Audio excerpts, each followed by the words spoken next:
Македонија не заостанува зад другите држави во светот во следење на трендот на намалување на возрастната граница на жени кои заболуваат од рак на дојка. Најмладата пациентка во Тетово која се обратила за лекарска помош со оваа диагноза има 39 години. Нашата земја фактички го следи трендот како што е во целиот свет. Значи и кај нас последната изјава од Институтот за онкологија беше дека секоја 8 жена заболува од канцер. На ниво на држава зборам. Сега само за Тетово немам некоја статистика сега да ви кажам, пошто на крај на година обично ги добиваме нив. Дека границата е померена, тоа да е померена, не само кај нас, туку насекаде низ светот. Ако, например, не знам, некаде пред 5 години сме рекле дека границата на појавување на канцер на дојка била 50 години, сега, например, тоа е померено на 40 или на 35 години. Доктор Вјулца Скендери, единствениот онколог во клиничкиот центар во градот, вели за поместување на границата за појава на канцер на дојка има повеќе фактори. Мултифакториелен, викаме дека така се факторите кои што делуваат на појава на канцер на дојка, и тие се делат на внатрешни и надворешни фактори. И обично се поврзани со тоа дека внатрешните фактори се во врска со генетиката на организмот, со наследувањето, значи со начинот на консумирање, на третирање, да речам вака, со хормонска терапија, па како таја делува после на организмот, а на надворешни фактори, значи се бројуваат факторите од околината. Плюс и додатните фактори, како што е зрачењето, да биде тоа медицинско зрачење на на телото за медицински, цели. Исто така делуваат, например, изложувањето на солариуми континуелно, и тоа значи делува повеќе на појава на канцер на кожа, но знае некогаш да направи и што викаме ние да делува на карценогенезата, па на таја лудо делење на клетките и појава на канцерот, значи на пореметување на делба на клетка.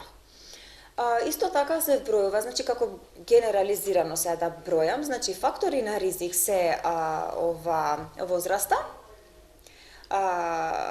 родот, значи повеќе кај женски род, консумација на хормонска терапија, значи третирање со хормонска терапија како контрацептиви.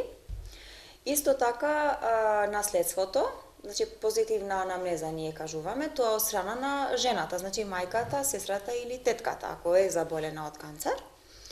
Исто така делува, значи, ако првата менарха, значи е рана, првата менструација е рана, ако менопаузата е касна, значи подосна се ова менопауза, и тоа е како фактор на ризик. Стресот исто така се вбројува како фактор. Се вбројува и бројот на раѓања, значи ако жената воопшто не родила, повеќе има ризик да заболува од канцер на дојка. Во продолжение, докторка Скендери советува како секоја припадничка на понежниот пол треба да се однесува во врска со превенцијата од оваа болест, почнувајќи да се грижи за овој дел од телото уште како девојка. За да не се ориентираат пациентките на тоа дека па сега се појавува, не знам, на 35 години, за прв пат до 35 ја нема да правам контроли, или па до 70 не се појавува, па нема да се прегледам, значи вака ќе речам, значи општо секоја жена од пубертет, значи секој девојче од пубертет мора да почне да ги контролира своите гради, значи пред огледало. Секој циклус кога ќе добие, од 5-тиот ден на циклусот, мора да се прегледат двете гради со раце, значи радијално се иде на едната града, па на другата града, па се гледа, нели, кожата каква боја има, дали е нешто променето, изменето, па се палпира, значи се гледат градите до 20-та година од животот вака. Од 20-та година од животот се прави ехото на дојки, за да се види што конзистенција има дојката. И по предлог на радиологот, тие контроли ќе бидат секоја година, на 2 години, на 3, значи ќе ги упати радиологот.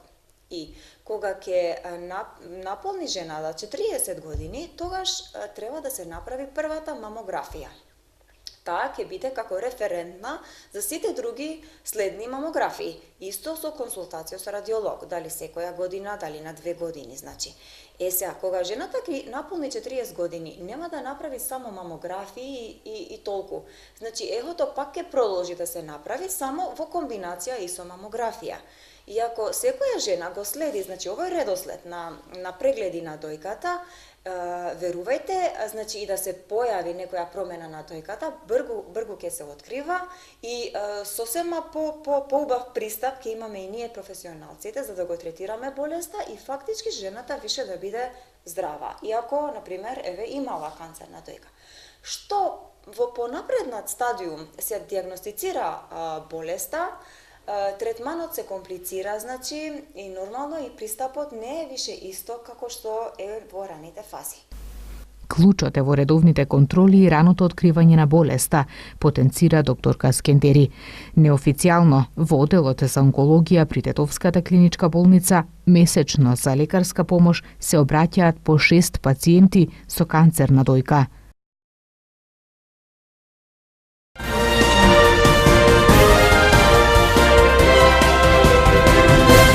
Центарот за граѓански комуникации ја објави базата на податоци сите автомобили на владата и општините, која содржи информации за возилата на сите министерства и општини, марка и модел на возилото, кога е произведено, кога е набавено и набавната вредност. Министерствата и општините поседуваат 2645 автомобили, од кои 2008 се со набавна вредност од 33 милиони евра, додека за 637 патнички возила институциите немаат или не откриваат податоци за набавната вредност. Само министерствата имаат 2215 возила вредни 27 милиони 200 евра, додека општините имаат 430 возила во вредност од 5 милиони 700 евра. Убедливо најмногу возила поседува Министерството за внатрешни работи, 1559, односно 70% од возилата на министерствата. Следни се Министерството за одбрана со 142 возила и земјоделство со 108 возила. Кај општините најмногу има град Скопје со 36 возила, а следен е Карпо со 16 и Кичево со 14 возила. И централната и локалната власт најмногу возат Шкоди, Volkswagen, Ford.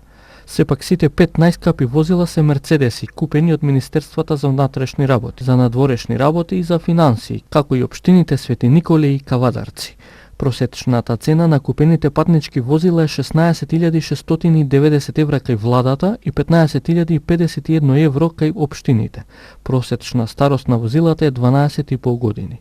Најмлад возен парк имаат Министерствата за локална самоуправа и за животна средина во просек по 8,5 години, додека најстари возила имаат Министерствата за правда и за информатичко општество просечно по 16 години.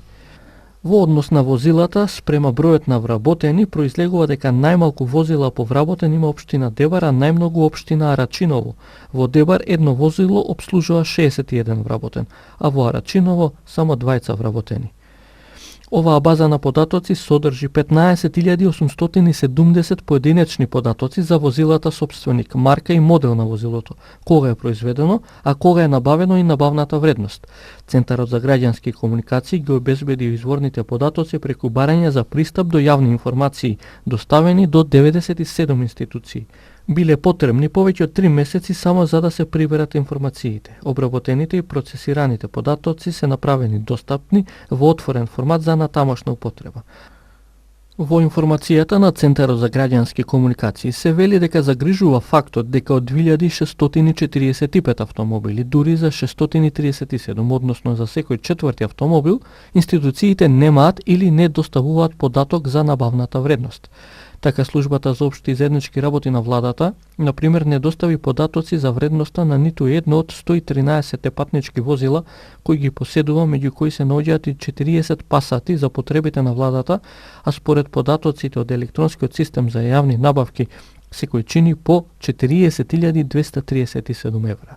Не помогнале ниту жалбите доставени до Комисијата за заштита на правото на слободен пристап до информација од јавен карактер, бидејќи Комисијата веќе со месеци не може да одлучува полноправно, бидејќи има само 2 од 5 членови.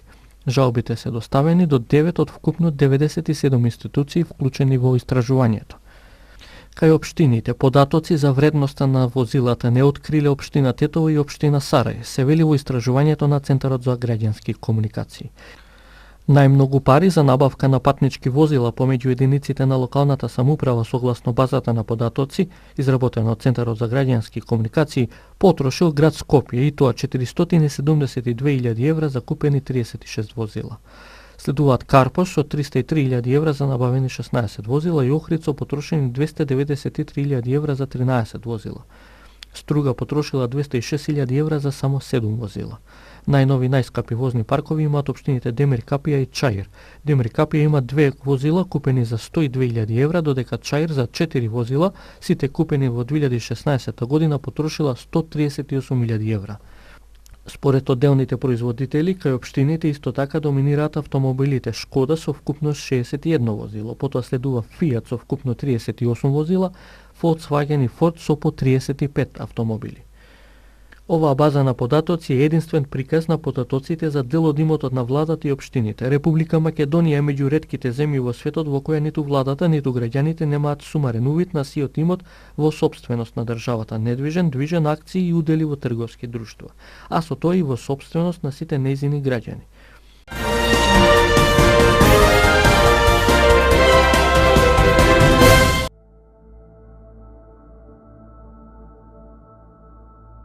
Денес имавме променливо облачно време, околу пладне и попладне со услови за локални врнежи од дожд, дуваше и слаб до умерен ветер од североисточен правец. Утринските температури се движеа од 1 до 7, а максималните дневни од 11 до 20 степени Целзиусови, информираат од Управата за хидрометеоролошки работи на Македонија.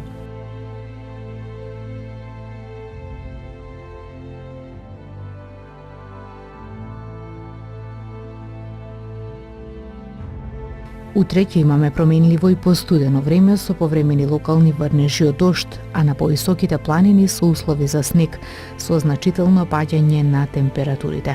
Утринските ќе се движат од 1 до 5, а дневните од 10 до 18 степени Целзиусови.